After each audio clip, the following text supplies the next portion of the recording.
এইখন এয়া দোকানৰ ভিতৰলৈ এতিয়া আমি গৈ আছোঁ।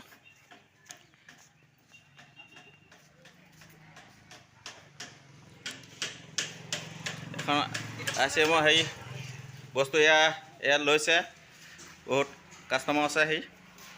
এয়া বস্তুবোৰ চিজিল হোৱা নাই, আহি পাইছেহি। ইয়াত চিজিল হ'ব ধুনীয়াকৈ। এয়া কাৰ্টনে আহিছে আৰু এয়া বেগো আছে। ইয়াত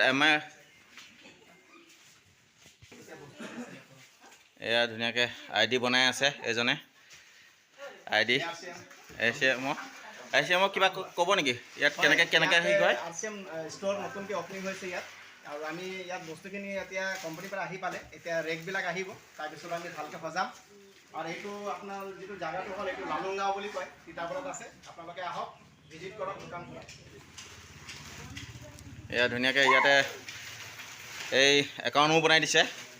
একাউণ্টত বনালে কিবা একাউণ্ট বস্তু কিবা ডিছকাউণ্ট হয় নেকি? হয় হয়, ID বনাব লাগে ইয়াত। ৰেজিষ্ট্ৰেশ্যন যদি কৰে, তেতিয়া আপুনি যিখিনি বস্তু আমি ইয়াৰ পৰা পাৰ্চেছ কৰিব, আপুনি ডিছকাউণ্টত পাব। মানে লিখা দামতকৈ আপুনি কমত পাব। একাউণ্ট মানে ID বনাবৰ কাৰণে কোনো টকা পইচা দিয়া মানে ল'ব নালাগে। ইয়াত ফ্ৰী হ'ব, ফ্ৰী। ইয়াত কোনো হেৰি নাই, একাউণ্ট বনাওঁতে প্ৰচেষ্টা নাই নহয়। নালাগে, ইয়াত খালি ডকুমেণ্ট দিব লাগিব। KYC যেনেকৈ আপোনালোকে বেংকত দিয়ে, তেনেকৈ ইয়াত দি আপুনি ৰেজিষ্ট্ৰেশ্যন কৰিব পাৰে।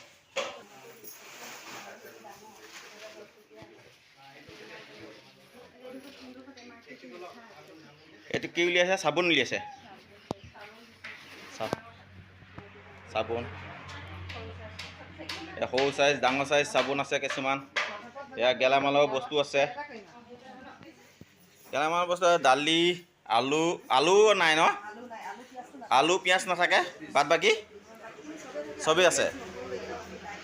আলু পিঁয়াজ নহৰু নাই, চেনি আৰু গুড় নাথাকে। এনেই আকৌ বাদ বাকী তেল, দালি, চাউল চব পাব, এভৰিথিং।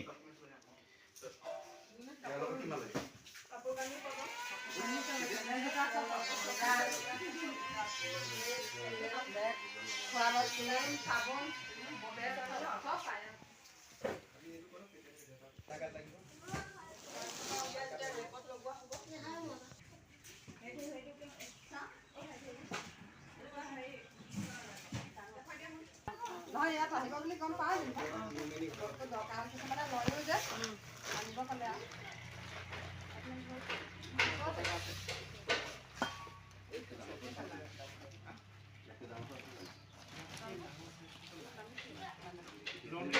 ডাঙৰ এটা আহিছে ইয়াতকৈ ডাঙৰ মানে 1 পোৱা মান থাকে ন?